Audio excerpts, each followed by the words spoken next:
Do you have unexplained mood swings?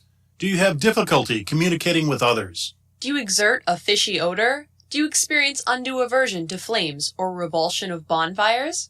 Then you may identify with the subject of our new podcast, Imperious Rex, Confessions of a Serial Surface Invader. Join us each week as we review the next installment from Prince Namor, the true Submariner's adventures in Tales to Astonish, starting with the quest in issue 70 and moving forward through the Silver Age of Marvel Comics. Check out our blog at serialsurfaceinvaders.tumblr.com for a new show every 2 weeks or so and a steady stream of ridiculous aquatic content.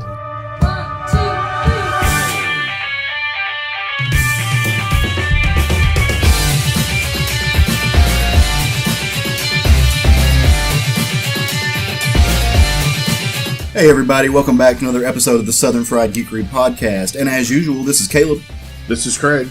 I'm Sean. And I'm Jerry. And we are recording live from Not Just Another Comic-Con in Little Rock, Arkansas. So if it sounds kind of funny, if our voices are kind of weird, you hear some odd static things, this is not our usual recording setup. So we apologize, but we've got some really fun stuff for you guys today that we really hope you're going to enjoy.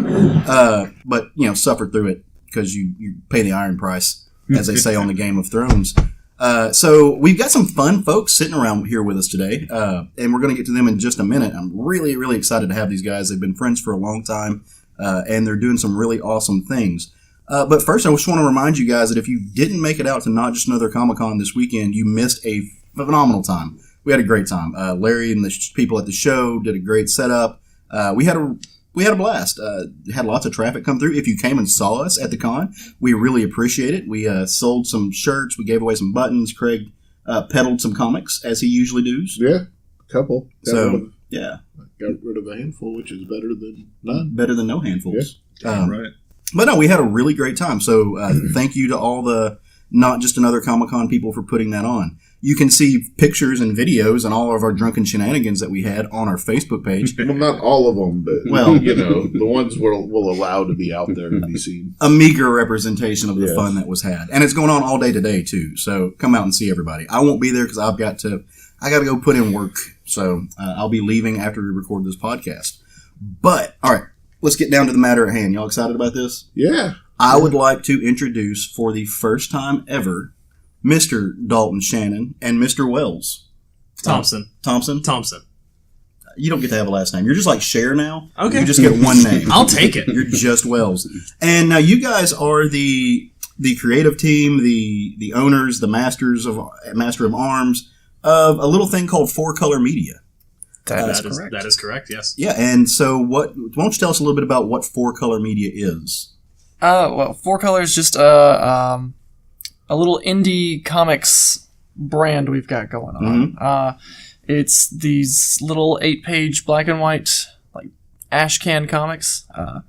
We have a website where we post them up. It's a nice avenue to just get a nice creative outlet out and get to do comics, which we've been wanting to do, forever. Your entire life. My entire life, at least my entire life. For sure, Dalton's. Yeah, it's a lot of fun. Our Twitter is actually 4Color Fun, so it's fun. It's in the name. It's in the name. It's right there. So let's talk a little bit about this. Now, Dalton, I know you're doing the art on most of it, especially the ash cans that we've got here. Mm-hmm. And at Wells, are you writing them? Well, we share writing responsibilities. Basically, about half the scripts I come up with a concept for and write, and then Dalton edits, and then the other half he comes up with the concept for and writes the initial script, and then I edit.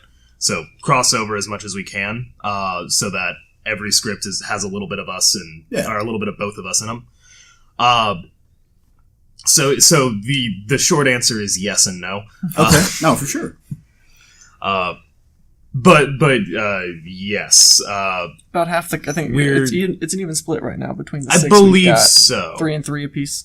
Yeah, something like that. Mm-hmm. Actually, I think you're maybe a little bit more represented there. But with the one that we just put out was with Working Business Model. That was my idea. So closer to an even split every day. That's awesome, guys. So when a lot of indie comics guys they start making comics, they select a title and just decide to do one comic.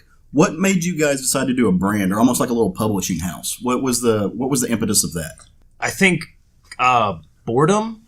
was the I think answer, we ultimately just didn't want to get bored writing the same character over and over again, which we don't. I don't think we ever get bored writing like Frankenstein, for example. We have a series called Frankenstein the Unconquered, which is essentially the premise is that Frankenstein's monster thaws out of the ice 5,000 years into the future, becomes a god, and then is shot into space, and then returns to Earth for a Conan the Barbarian style revenge quest. That's actually Craig's life story as well. Yeah. So. It's not bad. It's based on a true story. Yeah. It's really fascinating. You can also call me Adam. Yeah. Fair enough. And we never get tired writing that because it lets us just have the most fun. It's like a real thing. There's a scene in the third issue where Frank comes riding in on a mastodon and punches down a wall, like an enormous city separating wall. And Dalton's only note for the entire comic was, "Can the mastodon have wings?" That sounds 100% like Dalton. It just needs more wings. But we didn't want to commit to one idea because, first of all, ideas occasionally fail. Yeah. So committing to one is always inherently risky. And Dalton, we didn't want Dalton to get bored drawing it. So if we keep it fresh, not only is the content a little bit more fresh, but also we get to be more in it. Yeah. And you can vary your ideas. Exactly. Yeah, at least my main impetus for doing a brand instead of a one title was variety for the reader. So that if we did Frankenstein as the only ongoing, you could hand that to a kid, but I wouldn't recommend it. But so we wanted to have like an all ages line. We wanted to have a horror line. We just wanted all these different outlets to do whatever sort of creative, and that way nobody felt excluded from 4-color, and that anyone can come in and pick up a book and feel like they are experiencing something cool. I mean, in that case, you're doing better than most of the big publishers. Yeah. It sounds a lot like Aftershock's model, right? Where they're not, I mean, they have more creators than two people, but where they have this model that, we're going to do story arcs and do a story, and then we may not ever go back to that story. But yeah, so kind of similar to that, where you're going to do story arcs and move on to a different. It's a lot of anthology. Yeah. Yeah. It's been a lot of fun. So the ones I've read have been really good. So I think we're all kind of fortunate because we've known you guys and we kind of got in on the ground floor of this.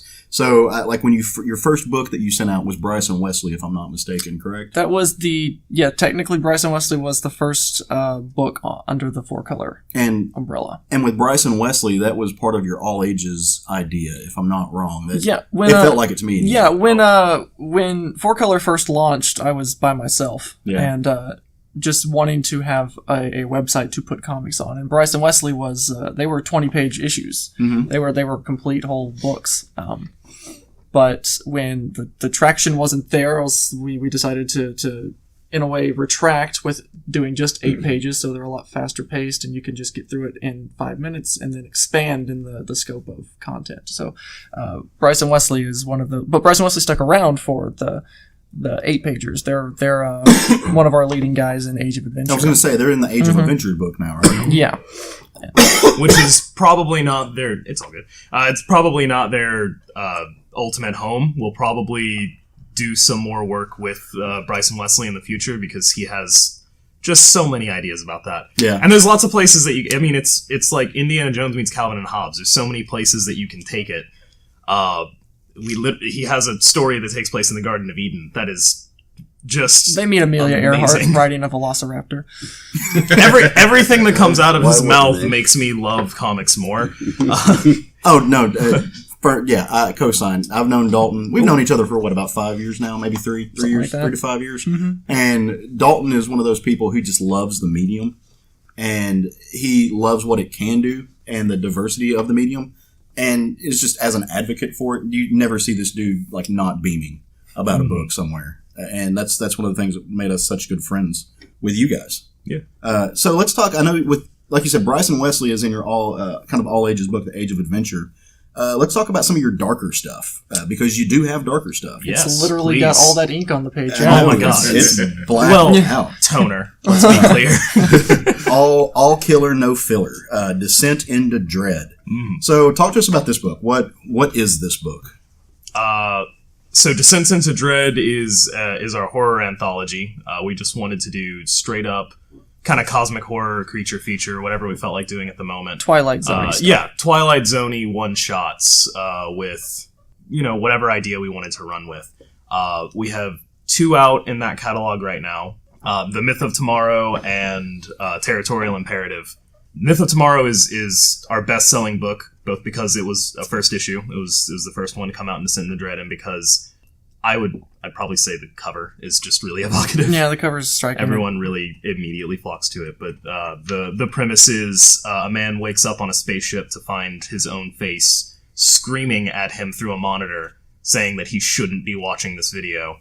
And then he's predictably immediately taken to have a psych evaluation, and things unravel. It's really Lovecraftian and kind of this Outer Limits cosmic horror kind of. The book's designed to trap you. Yeah, it's a trap.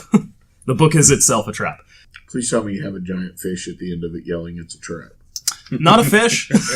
Not a fish.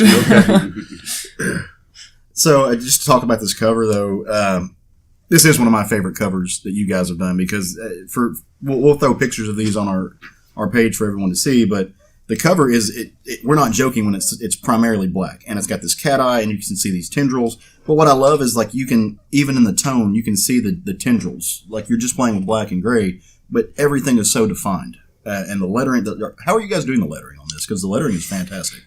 Well, fonts. Shucks. It's fonts. Yeah. Yeah. Clip Studio Paint is not the best place for lettering, but until I learn how to actually letter, it's doing well so far. It's one of our kind of the great challenges of what we do, is that we don't know 100% how it's going to look until it hits the page. Right. And so we just have to try and improve the next time around. And lettering is one of those things that there's kind of 2 modes about it. It either looks really good or it looks really bad. Right. You're not supposed to notice lettering. Yeah. And No, for sure. unless it's specifically designed to be a part of the art, and then you can note it. But you're not supposed to notice lettering, and we're still working on making it invisible as possible.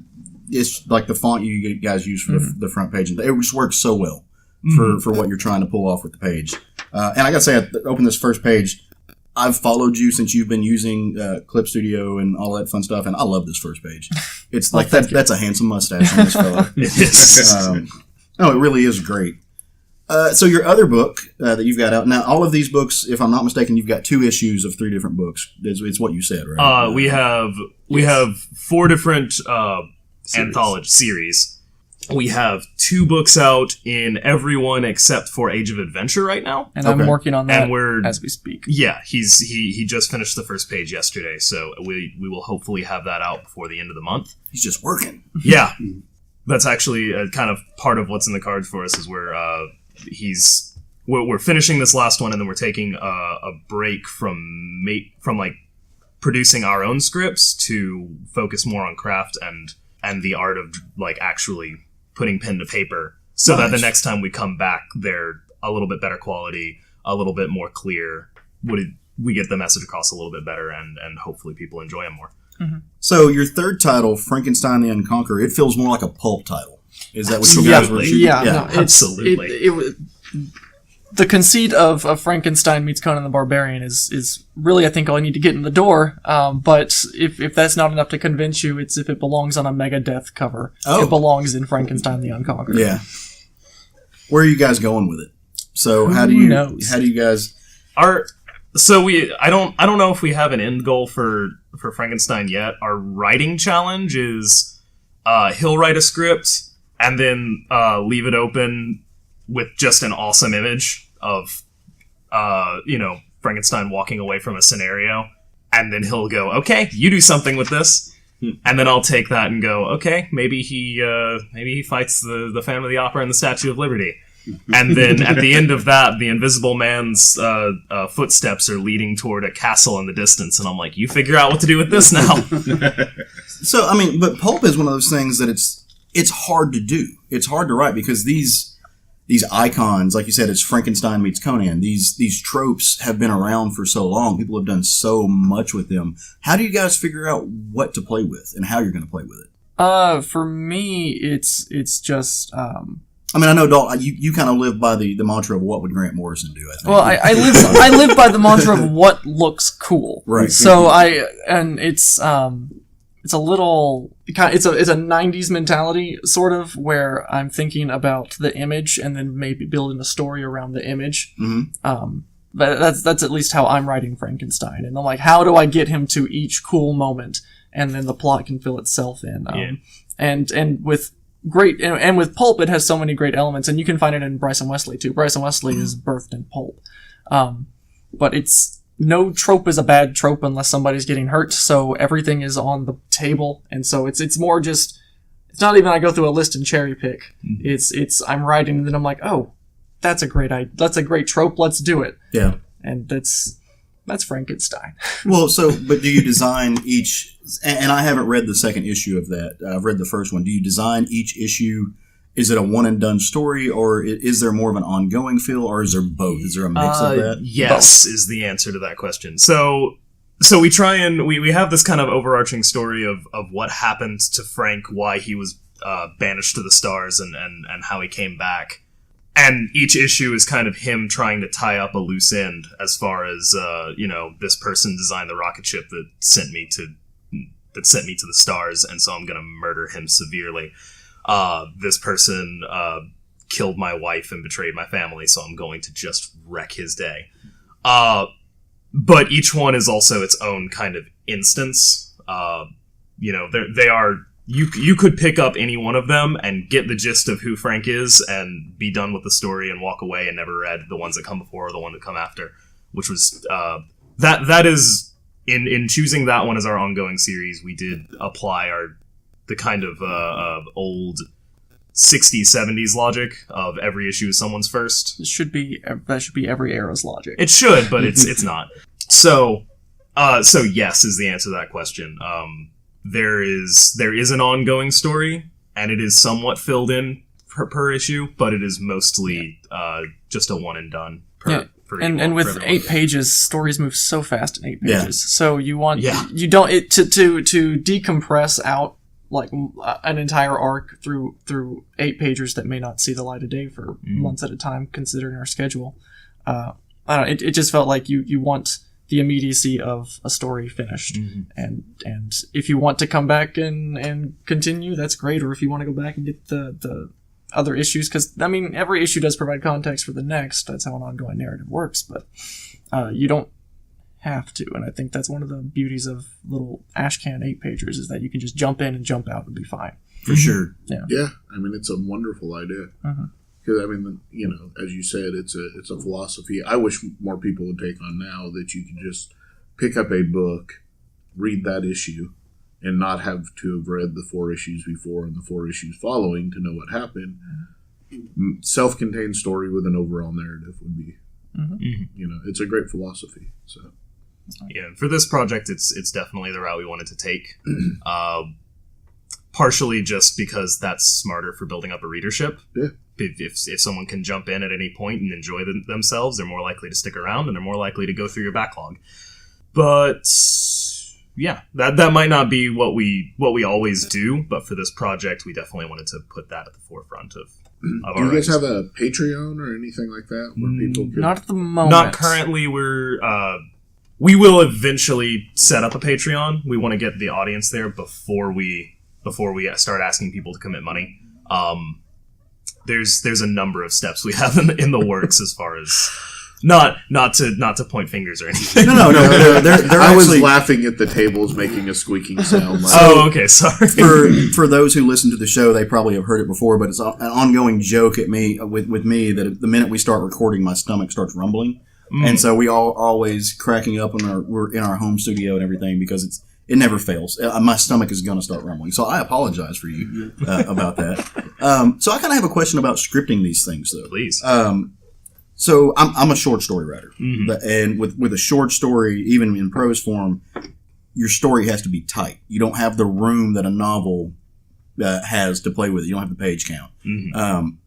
how tight do you guys feel like your scripts have to be for 8-page stories? And how do you decide what moves to make in the limited space that you have? Completely airtight. I think 4 pages, and I know I'm wrong, and someone's going to be like, well, this 4-page story works. But 8 pages are really the minimum amount of space that you have to work with to tell a compelling story. And so it's... The correct answer is 1 panel. Okay, well... I'm not sure I agree with that, but... Oh, go into that. So when you say the correct answer is 1 panel, how so? Just in terms of the shortest amount of space you have to tell a story is a panel.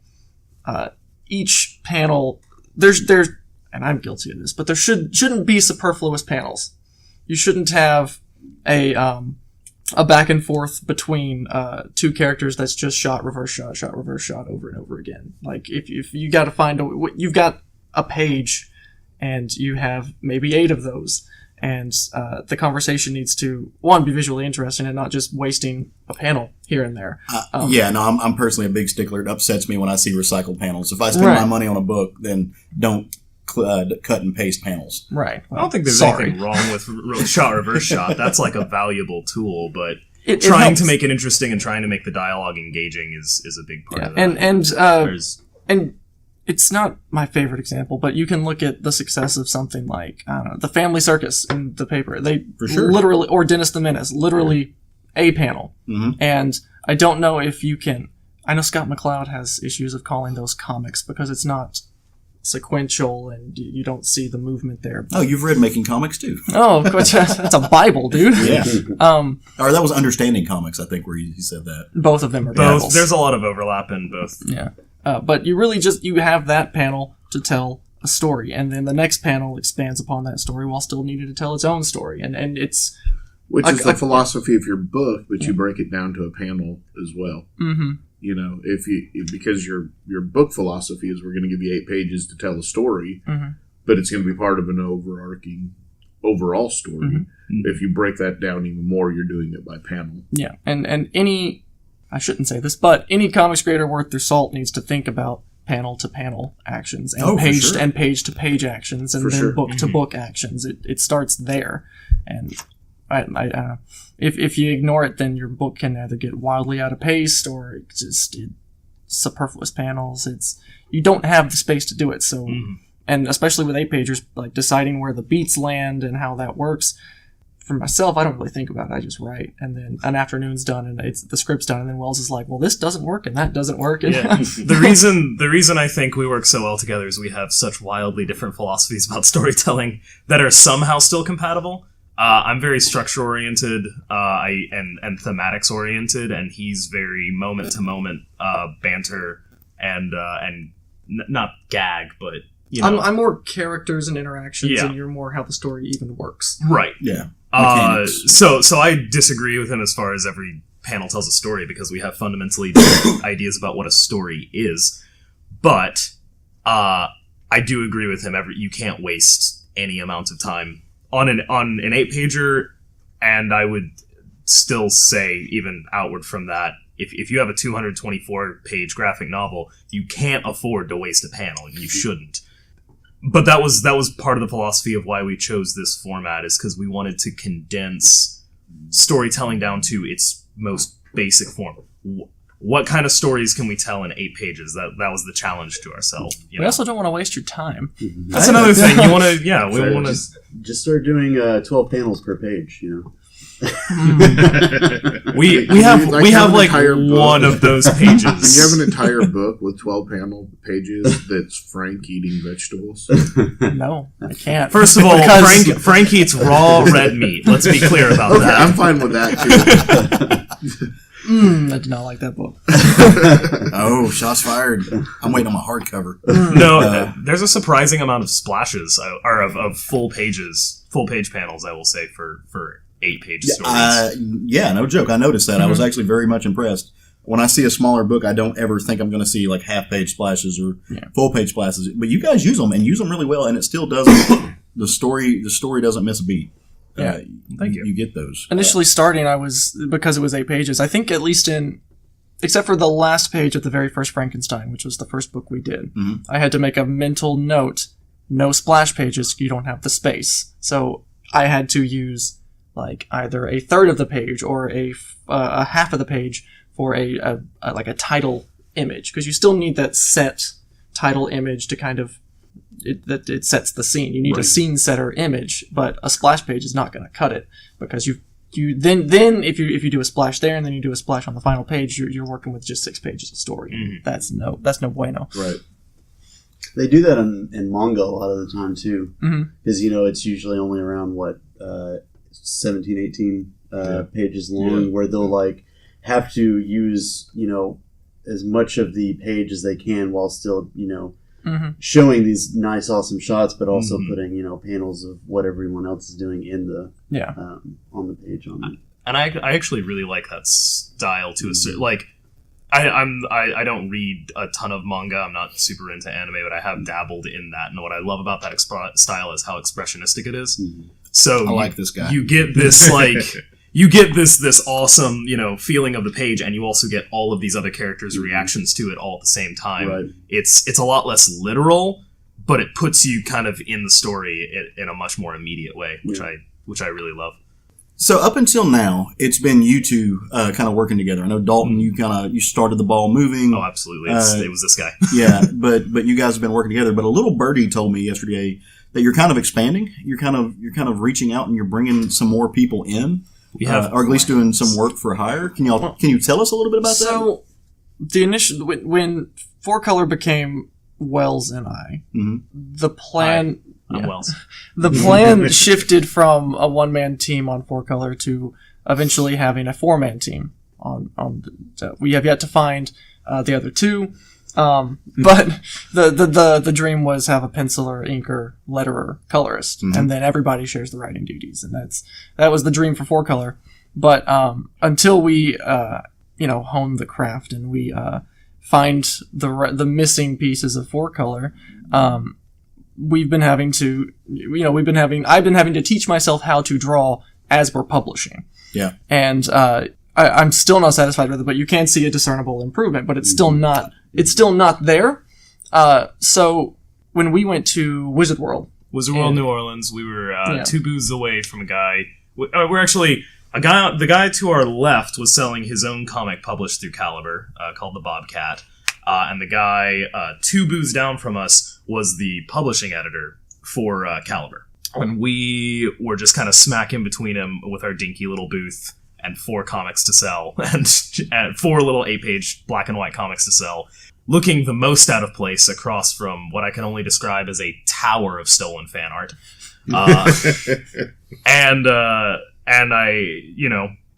in the midst of the show, I talked with the submissions editor, and he was kind of interested in what we were doing. So I gave him a copy of each of the books, and he read through them and was like, and said he was really impressed with the story, but he wasn't sold on the art quite yet, which is fair. We didn't claim that to be our strongest suit. So but he was incredibly nice. His name's Andrea. He was a really kind person, and where a lot of people probably would have ended the conversation there, we kept it going. We had a couple conversations with him over the phone, over email, and a long story short, he wound up providing us with the information of several artists that work for very reasonable rates that do incredible work. So we have started hiring a couple of those artists. It's painful to me how much I'm spending on them, but we're asking them to adapt some of the work that we've already done, as well as some of the scripts that we've written and not yet drawn, to hopefully get them traditionally published in Caliber or another small press. Okay. So Myth of Tomorrow, Frankenstein the Unconquered, Territorial Imperative, all of which are currently printed, are being drawn by people who we find astounding, just have been blown away by their work. Every time I get an email update from them, I call Dalton, I lose my mind. It's been a really exciting experience, and probably the first time as a writer that I've ever felt the ability to be choosy and to say, okay, you impress me now. Yes. Now, you said you're using some Italian artists, right? Yes. So has the language barrier been an issue? Not as much as you might think. Occasionally I get an email where I have to really stare at it for a little while, but... I mean, you got to understand that most other countries, the kids grow up learning more. Well, no, for language. sure. English is a lingua Yeah. franca, but still, I mean... Yeah. No, they understand our English particularly well, and they speak it well. They don't necessarily write it to the standard that we can always understand, but it's always decipherable. We can figure out what we're trying to say, and it's never been that much of an issue. Yeah. Plus, when you're just putting numbers on a page, everyone kind of understands. Gotcha. Except that Europeans use a comma instead of a dot, so when they Yeah. send you a figure that looks like 5,000 instead of 50, Yeah. it's a little scary. So, do you guys, when you say you're going to publish, or you want to publish with Caliber, I should say, are you wanting to publish bigger, longer stories, or Yes. is that the goal to move to more So full figure comics? our Descent into Dread is what we were going to take those anthologies and Frankenstein and essentially pitch it as a 3-issue anthology series, Descent into Dread, just the blanket, and that hopefully becomes a blip on the resume to get somebody to give us a chance on the longer form stories we have, like these 7-issue epics, these 12 issues, and then we can actually have space to crossover events and crossover Wolverine events. in Yes, all of the books. we're in talks with Marvel right now. Yeah, We might that's get awesome. Wolverine. Yeah. Yeah, and Actually, with DC too, we might get Darkclaw. Deep cuts. So that's true because it's Darkclaw. Have you a deep cut? So have you considered other formats though? Just out of curiosity, So I read a lot of webcomics on Webtoons, which is a Korean-based, free to read site, but the creators get a percentage for every click they get. Have you guys considered a format like that? I know initially I think you were doing it via WordPress. You were putting out the Bryce and Wesley stuff, weren't you? we still are. Imagine that. Yeah, it's the comics are still available there for free, Okay. but man, webcomics are scary because that is over the past 10 years that format for comics has exploded, and you've got them from these fantasy epics that have gone on for 10 years on nothing but a computer screen, and then you've got Sarah Scribbles, the Gag Days. They're so varied, but the I guess it's just the statistics, the math behind getting people to look at your webcomic seem a lot more intimidating, at least to me, than getting something in Diamond. Yeah. Yeah, and it's a format that we continuously are trying to figure out because, I mean, the future is everyone reading comics on their smartphone, so you got to think size of the phone screen. That's your new page right here, and so most pages become panels on each one, and so you have to think about the storytelling in that, and that's where the panel to panel really comes in handy. Yeah. Figuring that out, but it's intimidating to think about the webcomic scene, but it's something we're definitely interested in. As a writer, I'm much more interested. I shouldn't say as a writer, but I'm much more interested in composition of a page than I am in panel to panel kind of thing. So what goes on paper and what goes on the full screen will always be of bigger concern to me than trying to break everything down into a panel to panel webcomic. That being said, we will likely take steps to make ourselves more accessible to something like Webtoons, because at the end of the day, we just want people reading our stuff. We just want people to enjoy what we have and be able to let us know that they're enjoying it and that we're affecting them in some way. And hey, if you got Hopefully $2 to positively. throw away, that's fine too. So you guys are doing your books at what, $1 a comic? Is that what, Two. $2 a comic? So we tried doing one. The costs were too high. We had to up to 2 with a deal. If you get 3, we only charge $5. So My stomach is making whale sounds. That's just fun. I totally ate breakfast this morning. That was a mistake. So I'm always curious. These books are amazing. So I want to say to anybody listening out there, you should go absolutely look up 4Color Media, and I should say it's spelled with a U. It's like the British British spelling of it, the European style. Go check them out online. If you can find these guys at a con, you should absolutely check them out. They're fun. These books are fun. Comics should be fun. Comics should be. My buddy Vince B always says comics should be ridiculous, and I love that saying. So I'm going to crib it. But that's what these are. These books are made with just the pure love of the medium and the pure want to be a part of that industry. And I salute you guys for it because you've done a phenomenal job. Well, thank you. Well, thank you very much. You might not like the fact that our longer forms are a lot more introspective. Oh no! Well, we've got. I mean, to be fair, Depths is about depression, but it also prominently features a squid fight. So he wants me to take out the submarine explosion, and I'm really kind of worried about taking out a submarine explosion because it's so cool. It's so dumb. Oh boy. Squid fights and submarine explosions. So I'm always curious with creators. I'm sorry, Craig, I didn't mean to. I'm always curious with creators. What are you guys reading? Like, what are your influences? If I know that's a loaded question, but so I'm not asking you like name a top 5 or anything. But what do you guys read? What are you interested in? I come from a much more literary background than comics than or Dalton literature, does. you jerk. I 1000% agree with you, but I that doesn't stop the I didn't grow up reading action comics or Superman or Batman. I grew up reading a bunch of shit I don't care about anymore. I don't know what to tell you. A landmark moment for me was in 6th grade. I had to read The Secret Garden, and I hated it so much I decided to become a writer. That's the real story. My influences as far as writing are like Kurt Vonnegut and Jennifer Egan and William Gibson and as far as comics goes, it's like Scott Snyder and Alan Moore and I do really like All-Star Superman, so I'll say Grant Morrison, even though I'm not as 100% on board as Dalton is. But I've always approached comics as this is a form of storytelling, just the same as. Not just the same, but in the same way that film is a form of storytelling, novels are a form of storytelling. So I approach everything as what is the best story, and then how do I fit it into this medium. But my favorite books are Watchmen, Cat's Cradle, Slaughterhouse-Five, A Visit from the Goon Squad, and Scott Pilgrim versus the World.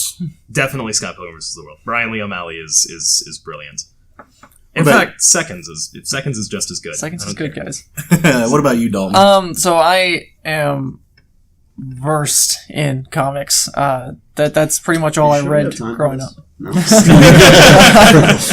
No. He handed me a huge stack of comics and said, "This is your homework." Yeah. That included All-Star Superman, Bloodstrike, Making Comics. Bloodstrike, really? For Michel Fife. Michel Fife's art and how he lays a page That's out. true. I like Michel Fife. Yeah. I do like Michel Fife. Yeah, no. Bloodstrike itself, maybe not so much. You mean Brutalist? Brutalist. The new one. Okay. Bloodstrike Brutalist. See, you should have led with that. I'm on board with Fife. Yeah. That's my dude. Fife's great.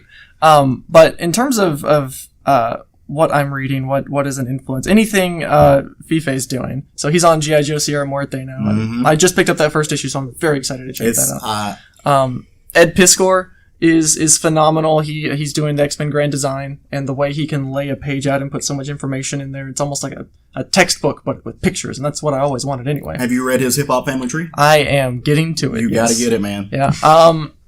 Tom Scioli for kind of the same reason, in that oh my goodness, he can put 24 panels on a page and it doesn't feel stuffed, and it's incredible. Grant Morrison, obviously my favorite writer. Period. Weirdo. Yeah, no, dude. What an interesting and unique opinion. The way the man takes superheroes and I don't know, hope. It's a beautiful thing to watch. Bendis, when he's on his A game, is excellent. Yeah. I've never ever thought I would hear you say that. I've always said Bendis can write when he wants to write, and he wants to right now because the Superman titles are phenomenal. Yeah, you should be checking out the Superman titles. I'm reading. Yeah, I've been dipping my toe more into indies. Jack Kirby, anything that man ever touched, I am on board for 100%. And you can kind of see that in when I tried to teach myself how to draw. It was very Kirby fundamentals, where the anatomy is stretched and skewed, and then kind of I love Todd McFarlane, his art. I like the mishmash of styles. Barry Windsor Smith. It's even See, now you're speaking my love language. yeah, and then Sienkiewicz.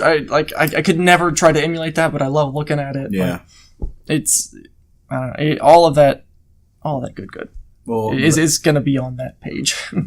that makes my heart happy. And you can see it. And like you said, if you're going to teach yourself something, why not try to teach yourself by learning from the best? Mm-hmm. And when you're dealing with guys like Kirby, even though I don't like everything Kirby did, I like a lot of what Kirby did.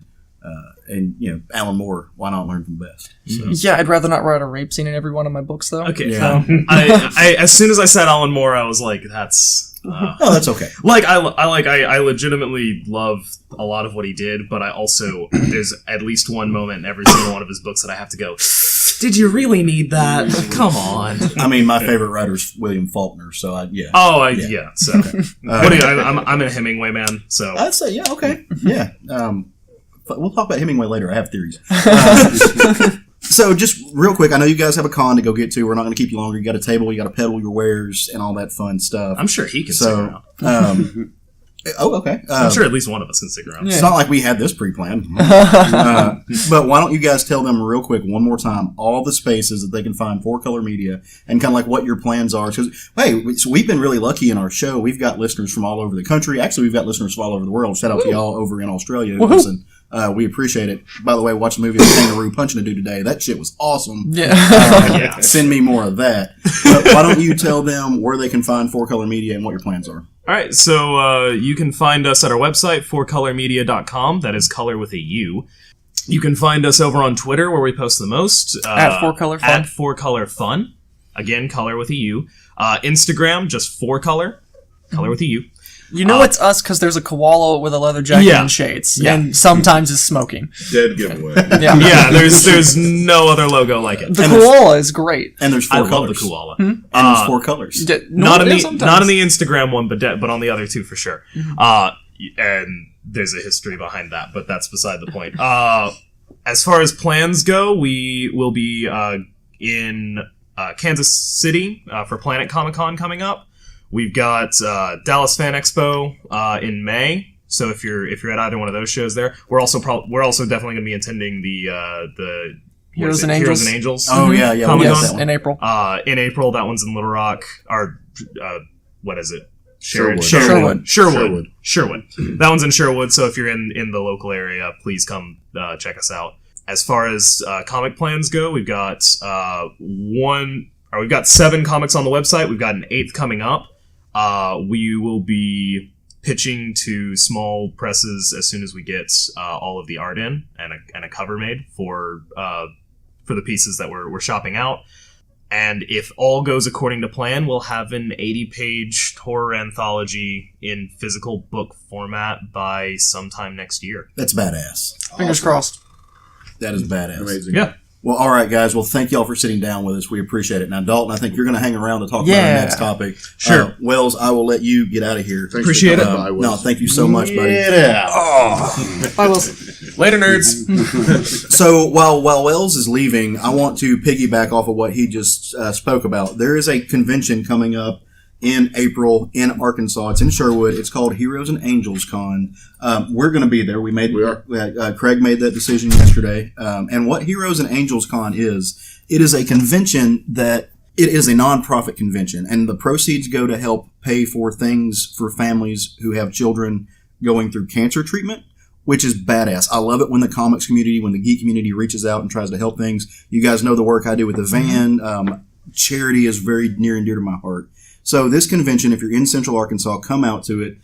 Look, you're paying for gas cards to families who are taking their kids back and forth to get radiation and chemotherapy treatments. You're paying for their ability to pay for their bills. When you get cancer, your income almost splits because a parent has to quit their job, stay home and take care of their kid. There's medical supplies. There's just so much, guys. And Heroes and Angels Con is a convention that gives back to it. It is put on by a family that their daughter has had leukemia, and that is the angel part that's the hero part of it. She beat it. She is doing amazing. We spoke to her yesterday. But she had a small cousin who lost the battle to cancer as a child, and that's where the angels part comes in. So it's helping take care of kids now who are still here who need it. It's also remembering the kids and the patients who unfortunately passed away. It's a great cause. Like my heart just swells to know that somebody's out here doing that. And so come out and see us. Come hang out with us. It's going to be a good time. It is at the end of April, and I'll post links to that on all of our social media stuff and get all that stuff taken care of. We are excited to be a part of it. I'm so happy Craig, like as soon as Craig found out about it, that he was just like, no, we're doing this. And my hat's off to him. And thank you for making that happen. Yeah, you know. All right. Our whole thing is to put positivity back out there. And when you have a local convention doing something that worthy, you need to be a part of that. Or else our whole mission doesn't mean shit. You're going to see a fat man cry at this thing because I'm going to be booing. All right, so on a happier note, we all saw a film in the past week, 2 weeks. True. Yeah, spoiler alert, we are going to be talking about Captain Marvel. Yeah, so if you haven't seen Captain Marvel, pause for the cause, jump in your vehicle, go to the nearest theater, and fix that because it's a mistake that you haven't done it yet. And then come back here and play this. Yeah, and then come back and push play because it is the good. It's taken the world by storm. They had an amazing box office opening. And it was just a ton of fun. So I guess really quick, you all know obviously what I think about it. Does everyone share my estimation of it? I don't know. What is it? I mean, I loved it. I thought it was a great movie. It was everything that I want in a superhero movie. I mean, you know, great movie, of course, is always subjective to the genre you're talking about. But for me, it's everything I wanted in a superhero movie. It had, you know, laughs, but not over-the-top laughs. It had lots of action. It had positive story elements to it that I really enjoyed. And, you know, I mean, I was really happy when I left there. And especially for an origin story. Yeah. Sometimes those are the ones that get bogged down the most. But I mean, I had a little trouble getting to the movie first. So, because I went to buy a ticket and they told me that white men aren't supposed to come see this film. So I had to go home. I had to go get my mom. I'm a white Spanish man. They didn't let me see the movie. So once I got in the movie, Art might be the best origin film out of the Marvel MCU for me, just because you always kind of grade origin movies on a curve because you have to explain a lot. You have to kind of get that whole build the world, which can sometimes slow down a movie. I didn't feel much of that in this one. It jumped off straight into some action with the kind of did the amnesia thing, which is kind of a trope, but what can you do? Overall, I thoroughly enjoyed it. That was good action, a likable lead, and like some really good scenes, which I'm sure we'll dive more into actual scenes of the movie, which I'll get into. I enjoyed it thoroughly. Nice. Yeah, and same here. I was worried that we were going to have too much in-game stuff shoehorned, and she wasn't, going to be our, big focus of the movie. That was not the case. I was also worried that Nick Fury was kind of going to take that Iron Man role in Homecoming, which, he didn't steal a show or anything. It was, all Carol all day. It was just really great. They had just some tremendous feelings in this movie, a lot of emotions. And just seeing her come into her own was really great. Got them feels. Yeah. What about you, Dalton? So I'm probably not as enthusiastic about the film. It is very, very solid. I did not have a bad time with this movie at all. It delivered exactly what I've come to expect from a Marvel movie, and that is baseline mediocrity. So, that's it, and that's been true since, for me at least, since Doctor Strange, and every subsequent movie's just been meh, except for Infinity War. Yeah. Everything's been. I haven't watched a bad Marvel movie, but they've all just been kind of samey for me, and this one, to me, was no exception. It was mostly because there was no people riding dinosaurs in it. I will say that makes a movie about 100 times more interesting.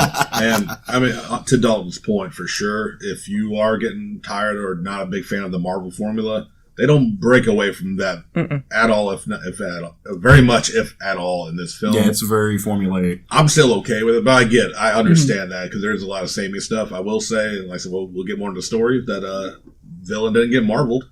That's true. They broke from their trope on that one. That's true. Yeah. We got 2 so far. That's because that villain got marveled in a previous film. Right.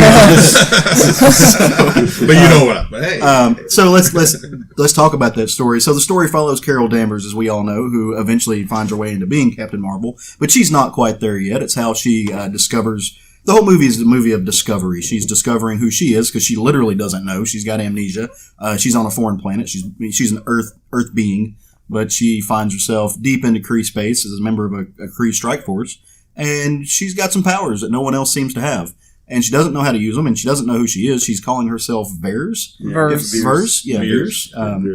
So, and she goes through, and things just start not adding up to her. Things don't seem right. She ends up having to come to Earth to figure some stuff out, to find out really what there's things going on that have to do with an enemy that the Kree have had for a while, for a long while, and that enemy is the Skrulls, and they do something different with the Skrulls here. They give some humanity, which is funny to say about a creature who's ultimately not human, but they at least apply it to our humanity with the Skrulls and make them. Maybe a sympathetic character, more so.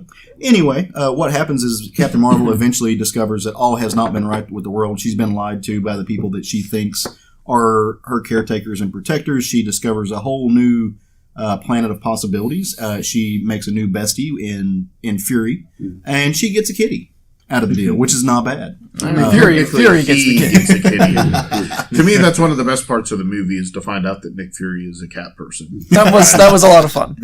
So they changed up some stuff. So first of all, are any of you guys, I mean, I think I know the answer, but for those who are listening at home, are any of you guys longtime Captain Marvel fans from the comics? I am a longtime Miss Marvel fan. Okay. I loved Miss Marvel, and by long time, 15 years or whatever now. Early mid-2000s, right around the Secret Invasion stuff, that entire run of Miss Marvel was a fantastic run. I mean, it nosedived after Secret Invasion, but up to that point, I really, really had a lot of fun with that character. The new Captain Marvel books, I've tried them. They haven't been for me. Mm-hmm. From all accounts, they've been good books. They just weren't books for me. Right. So, I would get a few issues and drop off usually. But, yeah, so that's my history with the comics. Legitimately, up until recently making the news because of her movie, the last thing I heard about her was getting touched by Rogue for way too long. That was a long time ago. I know. I was like, she's never been part of my reading lexicon. So, and I think I was in the same boat with Miss Marvel. Like, I read quite a bit of that leading up to Secret Invasion. The Civil War to Secret Invasion stuff was so good. And that's whenever I found out about like her history with the Brood as well. Right, it was really interesting. But she's a really there's a lot of history in her character for sure. I think that comes from Marvel not knowing what to do with her most of the time. It's but that's been Carol's problem. The character herself, her problems from the beginning was that Marvel never knew quite what to do with her, right? And she was this powerhouse of the universe, and they're like, we need to do something with her. To not use her is you're just wasting a good character. But I used to be really into Carol Danvers back in. I guess 2010, right when she became Captain Marvel, is about when I started reading the books, and I went back and I read the entire 70s run. I read the Brian Reed run, and then I would the Kelly Sue DeConnick was doing her run at that time. Her and Jamie McKelvey. Yeah, and that was, and in that year or two, I read a lot of Carol Danvers. And it never really felt like she had a great personality until the Kelly Sue DeConnick, because she's always been this blank slate for writers to. I mean, she was like a cosmic herald binary for a while. Yeah. She was the sometimes lover of the original Captain Marvel. Mm-hmm. She is a mainstay Avenger who. Did she have an affair with Shazam?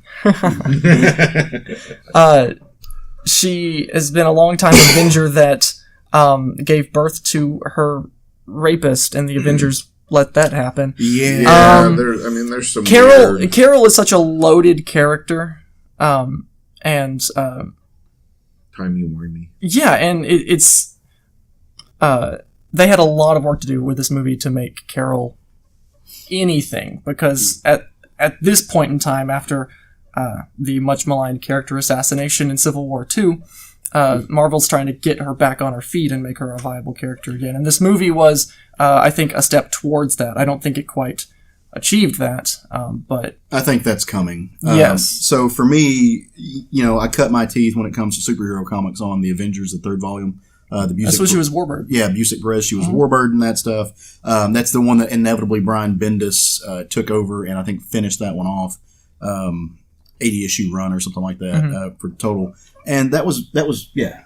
I didn't mean to. Oh no, you're good, man. I was going to touch on something that Dalton just said about how the character assassination in Civil War II and then trying to bring her back with the movie. It's the same formula they used for Iron Man because Iron Man came out at the same time as Civil War. A few years later. But, wait, 07, 08. No, you're right. You're right. It was right after Civil War because I was like, this is a poor choice for them to start their movies with because no one likes Tony Stark in the comics right now. Yeah. And they did it. So I think it's kind of they're trying to follow that same Dalton still did.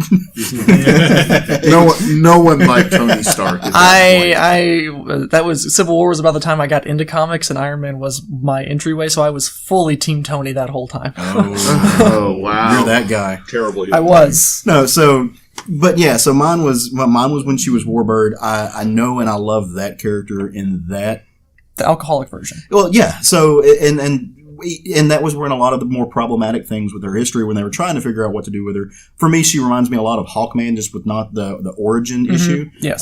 Different people throughout the ages have tried to do different things with her, and eventually Kelly Sue DeConnick did for her what I think Brian Hitch and Vendetti are doing for Hawkman right now. They kind of ironed out all those wrinkles and are putting things into perspective. But yeah, for such a character that I. Number one, I've had a grudge with since Civil War II because I hold her responsible for getting my boy shot. I'm getting over that. Yeah, but now we know he's immortal, so just get over it. I'm working on it. She punched my boy into a coma. Yeah. Yeah. I'm there with you. Yeah. So it was hard. It was hard not to bring that to the movie.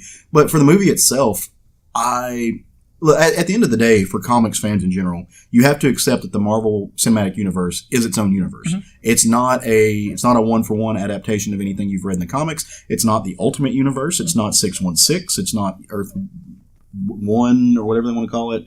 Now that everything's combined, it's its own thing. And so to take the history of these characters and work it into a way that works outside of the comic reading audience is a feat. And so far, they've been successful. A lot of these characters, you're taking 30, 40, 50, 60 years of continuity and throwing them at an audience who have never read a comic book. And they've been largely successful in adapting it. It's astounding how successful it's been. So hats off to them. And I think they did it again with this movie. Now, to touch on something Craig said a while ago, there's my tummy. Origins are hard. Origin stories, especially when they're set in the past. And you know that nothing bad can happen to those characters. There's a limited spectrum as to what can happen to the character because you know that they're going to be in the future. Exactly. So you have to create a false sense of danger that you can get the fans to buy into. That's a hard thing to do. Yeah, it is, and because largely what you're doing is kneecapping yourself to start with. And because nothing bad, and so some origin stories have tried to do that. They've really played that up with let's create this false let's really dive into trying to see if we can create the idea that this something bad can happen to this character. We do it in comics all the time. Well, let's talk about doing something because they've done this in the past in the movies, right? We had it with Wonder Woman, which I realize is DC, and they did it with Captain America. Both of those characters, it makes 100% sense because Captain America's origin did take place in World War II. Wonder Woman's been around for 500 years or whatever, 2,000 years or whatever her age is at this point. So it makes sense to go back and tell theirs from a point backwards. If you don't do that with Captain Marvel and you just say, hey, here's a new character that's this powerful, oh, by the way, we're going to introduce her 2 months before Endgame to get us out of this mess we have in Endgame from Infinity War, it's going to seem shoehorned in. So you had to go back in time and say this character's been around, but where has she been and why hasn't she been a part of what's been going on up to this point? So they really kind of force themselves into the situation by not introducing her as a character sooner. Right. Yeah. If they had introduced her somewhere in phase 2, They had planned on it. but had it happened, Yeah. they wouldn't have had to do this backstory, go back in time and now forward. I think she was originally supposed to be in Age of Ultron. I'd heard that. She was supposed to be in that final shot, but they were like, we don't want to just introduce her in a final shot. We want to give her Which some was the room. same thing with Wasp. Yeah. Wasp and Civil War. Yeah. Yeah. Yeah, well, and so Marvel in general has had an issue with putting their best foot forward with their female characters. I mean, the fact that we haven't had a Black Widow movie yet is stupid. Yeah. And when they finally make it, it's going to be a little too late. Yeah, right. But I am glad to see that they're finally taking steps to correct that. But getting back to what we were saying before, I'm really glad. Never watching this movie, never once did I feel like Carol was in danger. And so I actually felt like what they did is they're like, okay, we're gonna make her the most powerful person in this universe. Let's make her. I mean, there's an analog to Superman here on some level. I never felt like they really tried to make you feel like she was in danger. They did that with the people around her. They did that with Fury on a number of times. They did that with Maria, who is her friend. Which number one, when I saw Maria and Maria's kid, I got giddy because Monica's my girl. She was the best character in the movie. Monica it. was the best. But they didn't try that. They were like, okay, like you're not dumb. You know what's happening. We're not going to make you feel this way. She is an almighty. We're going to teach you about how she got her powers, but you're never going to feel like anything's at risk. They did that with the tangential characters. I thought that was smart. I agree. Yeah. I mean, it was about the best way you could do it. Sorry, Sean. I don't know. I'm agreeing with Caleb about, like, yeah, she never felt in danger. But something we discussed off the show before about, like, my issue sometimes with, typically it's done with male characters as well, but they do it a lot of times with strong female leads too. The invincible hero, like, they're scared to make them take a hit, get beat up in a fight. In some movies, I find that kind of boring. Even though we know Captain Marvel is super powerful already at this point. She's fighting a group of people, and she's getting punched. She's getting hit, but getting back up and kicking their ass. But that made it a more interesting fight season. So I was honestly a little worried going in. Like, 'cause I know she's super badass, super powerful, that she's just going to, like, wreck shop and never even get scratched. No, she does that at the end of the movie. But let's talk about her power set for a minute, because I thought it was a really interesting way that they released her power set. Right. Because she was powerful through the whole movie. She did get her ass kicked quite a bit throughout the movie. You know, they had a plot device. We'll say it. They had the dampener on her that was allowing the Kree to control her power set, so that she wouldn't be the most powerful that they had. They could control her. Go ahead. No. Oh, okay. So Finish your thought. So then they allow this to be unlocked at the end of the movie, and you really get to see what her full power is. You get this gradual. It allowed the character growth of not just starting off with a superpowered being that's way beyond what anything else she's fighting. It allow this character growth where she is going to fail and get back up, and then they show that through her childhood too, where she fails at different things and gets back up and struggles, but always get back up. And those scenes were really well done. And one of the things that I kind of liked that they sort of, because she, didn't get beaten physically, but like the biggest weakness in it was this big identity crisis that she had of not having any memories of who she is.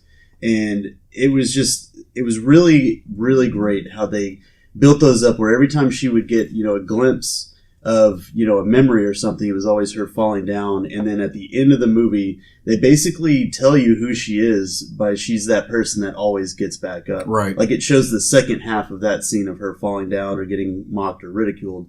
And it's, her getting back up each time, And it was a really, really powerful scene. Yeah, no, it is. And the repetition of it really works.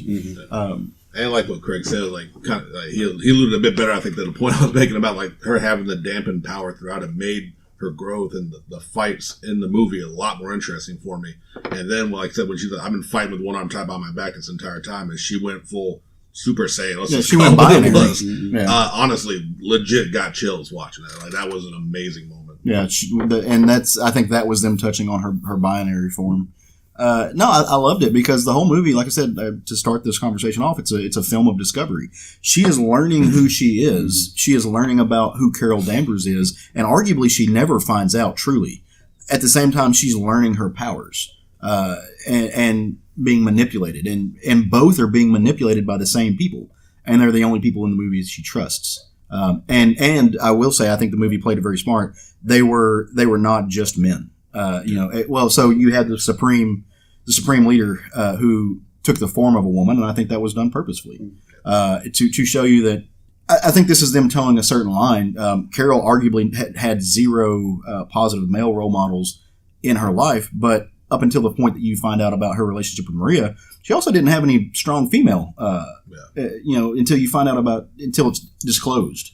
Well, it's unfortunate that they kind of had to do that because of the fact that that's a lot of who her story is in the comic books. I mean, her own father wouldn't pay for her to go to college because she was a female, but he paid for her brother to go to college. Yeah, I mean, this is part of her story of who she is. She wasn't allowed to fight. There was a reason why she was Ms. Marvel. Yeah, she's always been a feminist character since the dawn of time. I mean, since the dawn of her creation. But that's who her character's been. It's been a feminist-driven character. Yeah, but because of today's society, they kind of, which is funny because the other group would be telling you that they forced the feminist agenda. I feel like they actually backed up off of it some. I feel like they didn't go as hardcore feminist agenda. Oh. I mean, there's the hilarious line when she gets the motorcycle and she's standing there reading the paper and the guy tells her she needs to smile. Of course, that group of people isn't going to believe that was already in the script, but it was 100% in the script from before any of them started their crap. That's a thing that's always been said to women. Yeah. But the fact that I feel like they actually put a reins on the feminist side of the movie. Mm-hmm. I mean, it's there. Don't get me wrong. And she's a very strong female character, but it wasn't as in your face as that group wanted people to believe before you went and seen it. It was the appropriate levels for a female lead. Yes. They have to be strong. They have to be interesting. They have to have the shine. So, yeah, I mean, like, them worrying about the super extreme and shit was just... And yes, she was a flawed character. Yeah, absolutely, which is good, which makes for an interesting character. So, yeah, no, I have nothing to add to that. I think you're absolutely right. So they changed a few things for this film in Marvel continuity, and especially in her lore. One of the big things is that Jude Law wasn't Marvel. Well, Marvel. Yeah, well, so that was obnoxious. That was actually. That was actually a surprise to me. That was a surprise. I did my customary thing where I watched one trailer and I saw Jude Law and I thought Jude Law was Marvel. 100% going into that movie. Going into this. Jude Law was Marvel. And Jude Law turns out not to be Marvel. Jude Law is a separate character, and I'm horrible with Jan names. Rog. Jan Rog, yeah. The only Captain Marvel villain that anybody talks about. Right. Marvel was actually a female figure. They changed it in this. They made her a doctor. They made her... I mean, arguably, they made her a Skrull. But they combined two characters to get that one character, which was fine. For storytelling purposes, it did not bother me. I will tell you what bothered me was... unless I completely missed a line of dialogue, you don't find out that Jude Law is Jan Rog until, I don't know, probably 3/4 of the way through the movie. When someone says Jan Rog. No, I think when they were sparring, I think she says his name. She says Jan or something? I think so. Because I didn't know who Jude Law was for 3/4 of the movie, and I had to assume he was Marvel until they said Marvel, and I was like, well, then who's Jude Law? Well, I don't think it was... It was like they did not introduce... A lot of the characters in this movie did not have great introductions. And a lot of the characters did not even have names in this movie, and it was... To be honest. Yeah, the first quarter of the movie was just... I agree they could have done that better. I agree that they and I understand why they did it, because as soon as you say, my name's Jan Rog, you're like, oh, you're going to betray her. Right. And so you spoil the twist, but I think it's a little disingenuous to like, oh, I'm going to play Cat. But because in war movies a lot of times, which is what at the core of what this is a war movie. In war movies, a lot of times you have this squad fighting this squad. They may give you the... How many times you watch a war movie and you don't remember any of the characters' names? So Marvel just said, they don't really need names. Yeah. We're just going to have them battle. Yeah, they may have said their name or something. That's fair. But it wasn't required to the overall plot of the story, and it did allow them to keep that little twist, which is a little, as you said, disingenuous, because all of us thought that he was Marvel. I mean, if you watch, and they were counting on it. Yeah. Can I step in on that for just a second though? Because all of us thought it was Marvel. Us are about 10% of the people watching this film. Right. Yeah. So I think we're going to go back and see it again. I'm taking my nieces probably tomorrow. I'm actually curious because I was thinking that in the initial sparring scene, she calls him Jan Rog, which is very early in the film. And arguably for me, because I haven't read a lot of that stuff, they could have called him Jan Rog in that, and no one would have known, because people who are just coming to watch this movie, quote unquote normies, your main base for these films, they don't know who Jan Rog is. They're not going to catch it either way. They're not going to catch it. So I wouldn't have known who Jan Rog is. If they did that, or if they didn't do that, I agree with you. I think it's silly. I think they should have. Yeah, I like I said, I may have missed that line of dialogue, but I remember specifically they say it at one point, and it was as this big reveal, and I was like, oh, well, that sucked. You know what I was not mad at? I was not mad at Annette Bening. Annette Bening, when I saw Annette Bening, and I did not know who they introduced her as the Supreme Intelligence for the Kree, but I love Annette Bening. She was fun. She is an amazing actress, and when I saw her, I got really, really giddy. And to find out that she was, in fact, Marvel. That was cool. That was a cool twist. And it's one of those things, this is, like I think Craig was saying a while ago, did not bother me a bit that they changed that history and they changed that gender of that character, because it worked. It worked so well. It worked fine. To the point that it worked that, where you get to is that character did not betray her, but it's a woman who's lying to her. Just like the men who have lied to her and let her down. So, and I think that plays into them towing that line and being very professional about the way that the message that they send in this film. Well, the reality is the woman that was Marvel, kind of lied, but her deal was that she was here benevolent, trying to help another group of people. So she wasn't manipulating. The Grand Intelligence wasn't manipulating her, which was just who she recognized as Marvel. I do have a couple of little problems with this movie. The Veers name that they gave her seemed a little forced, like Solo's last name and Han Solo. It was just a little forced. I didn't like that. And I think, I've told most of you guys this in person, but I think that Marvel has a Tesseract problem the same way Star Wars has a Death Star problem. They have, and I'm hoping with Endgame, they have got to move away from the Infinity stuff for a while. You cannot keep using that same MacGuffin. This is what, the 4th or 5th Marvel movie that the Tesseract's been the MacGuffin in? They've got to move away from that. It's bad. I agree with your point 100%. Don't get me wrong. I guess I'm a little more forgiving of them using this because it's a flashback. Because it takes place in the early days, like that was the first real one that we ever saw. But now I feel like it kind of makes sense to me. I understand it has been used in like damn near every early Marvel movie. Well, but now I feel like I have to have a movie to find out how the Tesseract went from being in Nick Fury's hands to the Red Skull having it. Well, no. Red Skull had it back in the 40s. It had Red Skull had it first, and then Nick Fury got it. That's right, yeah. Well, no, and then I would assume Pegasus has it because Marvel used it in the engine. Right. It went to Pegasus. And that's right. And then S.H.I.E.L.D. got it. Okay. So there's a line. Time shit. It messes me up. Spacey Wasey. Just for that timeline, the Tesseract was in the first Avengers. It went down. Pegasus found the Tesseract on the seafloor. They did not find Captain America. He wasn't found until later. They were able to extract the Tesseract. That's how they got it. They used it in the spaceship. It exploded. It created Captain Marvel, which is how she gets her powers. And like I said, just for the folks at home. And then, which I loved, by the way. Yeah, that I have no problem with that. That's how she got her powers, because it went. They didn't have to create the other machine and everything where she got her powers, but that it became an explosion from the Tesseract from the warp. Well, and because it makes perfect sense, especially that she's going to be able to stand toe to toe with Thanos. That power theoretically should not, presumably, that power should not affect her in the same way it affects everyone else, because it's not going to recognize her as a foreign entity. It's that power. Its power stemmed from the Tesseract. It may be manipulated or mutated a little bit, but it's going to feel her. It's going to recognize her power as something that stems from itself, which means it may not be able to be used against her, which is badass. Well, she's a little bit like Kubiak now. Yeah. That her power stems from that scenario. So no, I think it was a great thing, and of course you get my favorite character of the film, the Flarkin, who inevitably takes possession of the Tesseract and then vomits it up.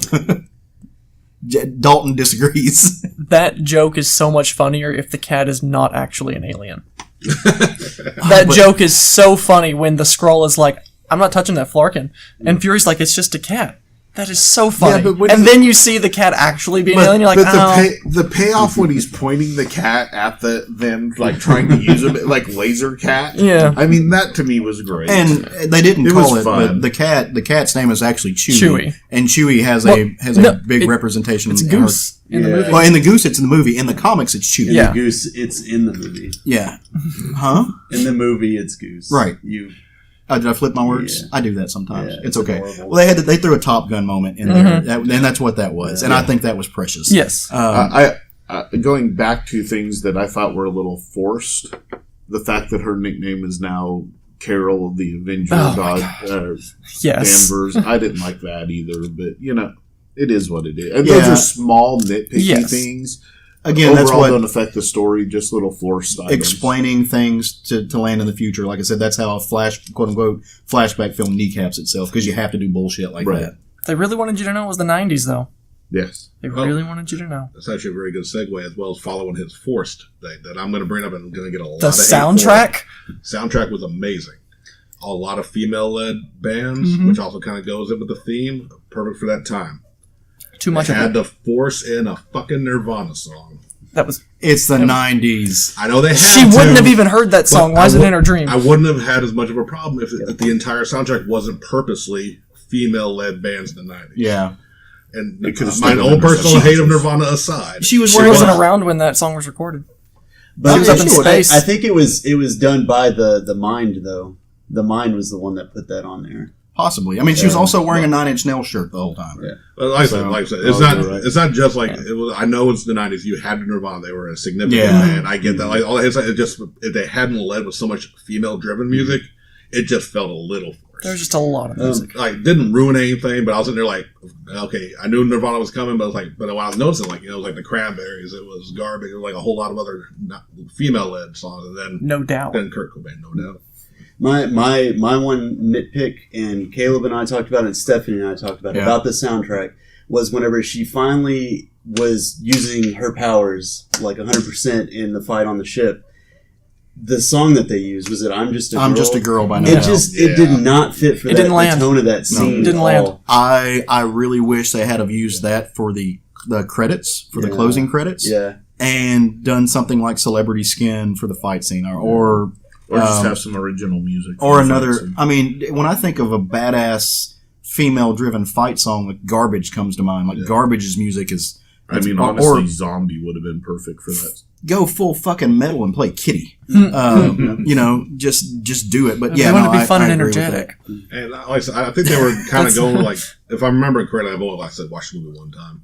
A lot of the songs seem like they were kind of like purposely on the nose for the scene that was played during it. And like kind of go back to the Nirvana one, at least it was like, Come As You Are, which like, full disclosure, out of all the Nirvana songs, it's probably the one I hate the least. Okay. So I wasn't mad about that song being chosen. And it was, like I said, it was her being herself, coming as she is. I got that. But yeah, Just a Girl, not fitting. The music choices were very heavy-handed. Yeah. So I think that was intentionally to kind of be cheated out. I think that was purposeful. But I mean, those are also big number one hits for the 90s. So they may have been heavy-handed, but they it makes sense because they were topping charts. So I liked them. I think they should have used them differently.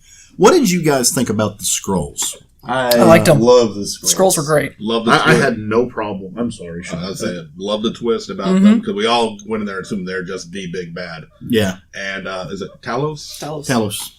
Fucking love the Talos actor. is great. I don't know the actor's name on top of my head. Great portrayal. Love the character. It's Director Krennic from Rogue One. I know he was in Rogue One. I just don't know the actor's name, but yeah, I think he said something close to the right. Ben Mendelsohn or something like that. Yeah. But absolutely love the character, especially like once he actually just started like, hey, no, we're not the enemy. He really quickly grew as a likable character, and I think that was I wasn't expecting that. It threw me on my heels, and I enjoyed that. The entire part in Louisiana at Maria's home, best part of the movie. Yeah. Oh, like I agree. that because that's where you get the best character interactions. That's where you get the best cinematography. Those some beautiful shots in and Louisiana. the comedy where they're loading the computer, the dial up, and then they're waiting for the CD to load. Yeah, I mean it was perfect. The Louisiana parts were the best parts. Whenever of the movie he's going off on his science officer about not knowing that it's in orbit, Yeah. or whatever, he's like, why do I even have you? But the way that they portrayed him was amazing. And, we were talking about Mystique last night. The Skrulls basically can be explained the same way, because they could be pretty much anyone. I was actually going to touch on that, especially it was shown in Runaways, because the character Lucy in the Sky with Diamonds, she is a lesbian, and she started the Skrull started to have an affection for her. And she's like, when the Skrull, when it came into Runaways, was a male form. And she's like, thanks, you're awesome, all that, but, I'm not really into it. And they explain, gender fluidity is what we're all about. Right. I'm not going to change to suit you. It's just, it's not a big deal for me to be what you want. And while granted, I know they wouldn't have time, I actually would love it if they actually touched on it at some point in the movie. If we ever dive deeper into the Skrull society. Well, I guarantee you Captain Marvel 2 is going to be about their cosmic adventure. So you'll probably get that. Maybe, I think it'd be a good thing to touch on. And they got a perfect way to do it, the transition. And Beta Ray Bill will not be in it. But we might get a Super Skrull at some point. Oh, that'd be now and then a Fantastic Four tease, guys. There was some things that they gloss over by adding the Skrull humanity into it. Right. The Skrulls showed up and started killing people as soon as they landed on Earth. They are not without flaw. Oh, yeah. They make them where all of a sudden Carol's going to protect them. But the reality is maybe they were fighting for their own thing and trying to get their people back and all of this stuff. But their fight wasn't with Earth. Yeah. They chose to bring the fight to Earth. No, their fight was with imperialism. They would so that phrase I like to use when we talk about these things, that desperate people in desperate situations will act desperately. That's kind of something I think about when I do my work with the van and everything else to kind of, maybe understand. And so what they're fighting against is their home planet being invaded and destroyed. Now, if you're not an avid Marvel Comics fan, like some of us are, and you watch this film, you may not, like Craig was touching on, you may not have a good understanding of who the Skrulls have been historically. The Skrulls are assholes. To be fair, the Kree are assholes. So they're both religious zealots. Yeah, exactly. But in comics history, we have not seen, I don't think, this side of the Skrulls. We have always seen the Skrulls of kind of this warmongering berserker tribe, which was what made it a good twist. Yeah. I love the human element. Yes. I have no problem, but you can't justify you can't justify the ends or whatever. The means don't justify the ends. Yeah. I think they were trying to kind of, and maybe because it was already pretty late into the movie by the time we got that reveal, that they were trying to be like, hey, yeah, we're at war, we've made mistakes, but we have this, and Carol obviously felt for that. They're refugees. But I don't think they really I think they had the intention of kind of explaining that more. I think that both sides are dirty in this fight, but they didn't really have time to hit on it. So I kind of get Carol's flip was kind of quick. But at this point, she was already betrayed by the Kree. And okay, well, Skrulls aren't. Well, she didn't have much of a connection to those Kree in the first place. Right. I feel like that the Skrull would have just as easily killed her to get the information when they realized she was over their power limit. They then changed their tactic and played for her humanity. And it doesn't make them good guys. It just means they're the lesser of the two evils at that time. It doesn't absolve them, but they would have just as easily killed her as the Kree would have. They're not good guys, but they're just more relatable. But he has a daughter. That's what I was going to say, is when you find out why, on some level, I think you can understand that. I don't have kids, but I do some pretty horrendous, terrible things to take care of my nieces. Yeah, that's what I'm saying. It doesn't absolve you. You can understand why they were able to commit the heinous acts. I do want to be clear that I'm not saying the Skrull were wrong. Yeah, I want to be clear in saying that they aren't necessarily good. They're fighting for their lives. There's no doubt about it. Yeah, but they're going to do whatever they can to, and we may find out in the next movie they were manipulating her as well. Which would be another great twist. You know, I mean, we don't know. The twist is Carol's really dumb and way too trusting. Easily manipulated. Captain Marvel 2 coming from M. Night Shyamalan. Anyway, yeah, so One of the last things that I think we have at least a little bit of time to talk about, and I'm curious to know what you guys think. I think it's going to be the most controversial thing. I think it's going to be a thing that some of us disagree on. Let's talk about the eye. Let's talk about Nick Fury losing his eye. okay, I'll start with that. Okay. On the surface, it's silly as fuck, and it's almost annoying until you remember that the cat's not a cat and it's a flarkin. Mm-hmm. Now, you know, that's the only way I can write it off in my mind. It's silly as fuck. But it is what it is. How did Fury lose his eye in the comics? Just fighting Nazis? Lots of differing stories. It have to. It's never been. It was never a cat. Which is what I liked though was because It still wasn't. we know the Flarkin did it, but then was it Coulson at the end? It was like, so did you really lose your eye getting burned out by the Kree. the Kree? He's like, I can either confront it or not. So like it changed in the comics, and it's like I'd actually now would love a running joke of him changing the reasoning. Yeah. Now. Well, it already has. In one of the Captain America films, they ask him, he makes a statement, the last time I trusted somebody, I lost an eye. Right. So, It was Civil War, right? yeah. Like him never Or Winter will Soldier. never acknowledge. I think him not acknowledging it, like if he just started going around, yeah, it was a stupid cat. It would lessen it, but I think actually keeping the mystery it made me like it a bit better. Maybe he's not lying. Maybe the last person he trusted Was the cat. He did, and actually in the movie he said, "I trust you not to do." I forget, like not to hurt me. After he saw what it was, so he did trust the cat. Yeah, no, definitely agree with all that. I'm just wondering now if there are regular cats on our planet, or if they're all just flarkin. You know, Watch out for Matt. What about you, Dalton? What'd you think about it? It was fine. I thought it was silly, and I rolled my eyes, That's but exactly how I feel. it wasn't the kind of over the top silly that I like. It was just that because it wasn't riding a dinosaur. It was Never not ride riding a everybody. dinosaur, goddammit. But no, it was that just amount of silly that I was like, okay, fine. I don't hate it, but it's like you had the whole how's my eye look? I think it's getting better by the second. Yeah. You kind of had those little joke things. So for me, I think it's amazing. And here's why. Nick Fury is a hyper-masculine character. Nick Fury is a type of character that has been... He's the Black Ops guy. Nick Fury tortures people in black sites. Nick Fury goes into war zones and comes out... And he's a cat. And he's a cat person. Which makes sense because they're all predators who will murder you. Like, that makes perfect sense. But so Nick Fury is this tough guy that... can deal with torture, can do all these things. So you imagine all of the insane, arguably hyper-masculine, uber-violent ways he can lose his eye. And he gets scratched by a cat. Granted, it's a flarkin. It's a flarkin. It's a tentacle beast in the form of a furry kitty. But he gets scratched by a cat.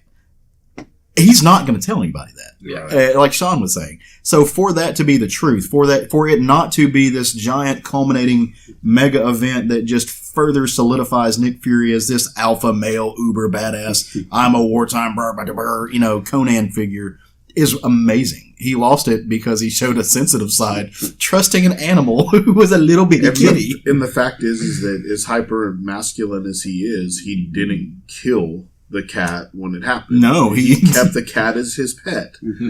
Which makes me wonder where the Flarkin is now. Probably dead. That's Hawkeye's house, right? That's where all the barn To be animals go. fair, it did tell him that the threat level for it was high. Oh, so yeah. He was warned. Yeah, he got that warning. Cats are assholes no matter what part of the galaxy they're from. I'm going to go see this movie a second time. I enjoyed it so much. I can't wait to go see it because now I know how to kind of...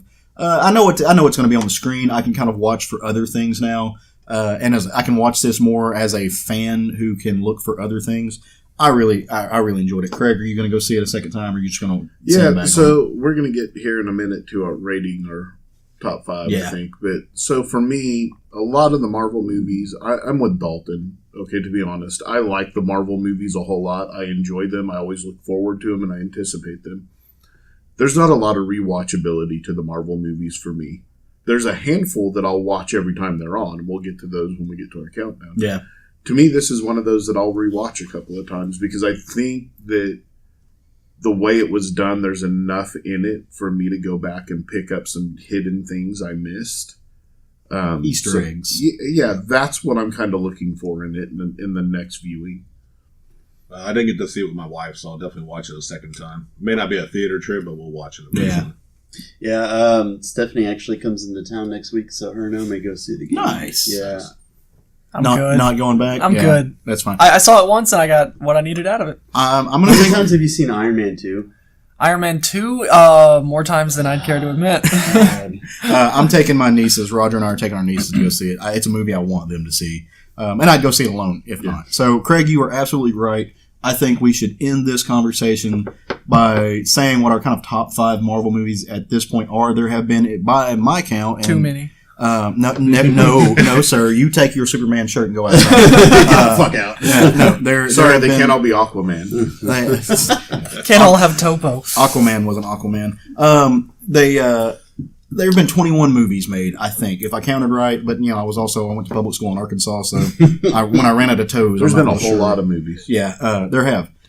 So we were going to talk about our top 10s, but we don't have that much time, and that's just hard. And so... It really is That's hard. half the filmography. Right. So let's name our top 5s, and I will leave it up to you. If y'all want me to go first, I will. If y'all want. Yeah, Craig, why don't you start us off? Okay, so for me, before Infinity War came out, it's Winter Soldier. It's still Winter Soldier for me. To me, that is my number one. That is the movie, to me, has the most rewatchability. I love that movie. It's a spy movie. I love it. So to me, it's Winter Soldier. Then it's Infinity War. Number 3 would be Civil War.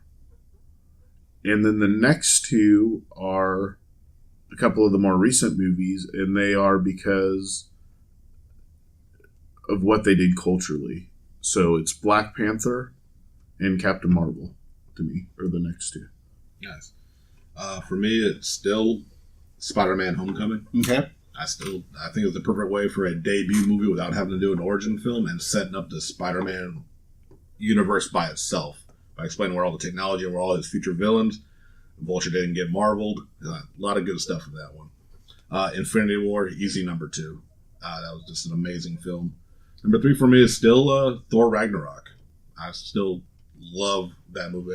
I've only watched it twice, but I could, if I wanted to pop it on, I could just do that easily and still enjoy.